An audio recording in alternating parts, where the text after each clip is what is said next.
અમદાવાદ ખાતે કાંકરિયા કાર્નિવલને સમાપનને માત્ર એક દિવસ બાકી છે ત્યારે કાર્નિવલની મુલાકાતે આવતા લોકોમાં ખૂબ જ મોટા પ્રમાણમાં વધારો જોવા મળી રહ્યો હતો।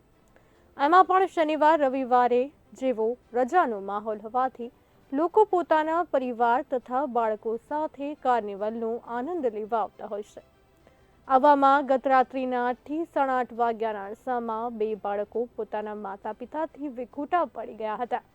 આ વાત ત્યાં સુરક્ષામાં હાજર રહેલા એક મહિલા પોલીસ કોન્સ્ટેબલના ધ્યાને આવતા તેમણે ખૂબ જ પ્રેમથી તે બંને બાળકોને પોતાની પાસે રાખી અને આશ્વાસન આપ્યું હતું અને બાળકો ડરના લીધે રડતા હતા માટે તેમને પાણી પણ પીવડાવીને શાંત કર્યા હતા અને ત્યારબાદ અન્ય પોલીસ કોન્સ્ટેબલોની મદદથી તે બંને બાળકોને પોલીસ કંટ્રોલ રૂમ ખાતે લઈ જવામાં આવ્યા હતા।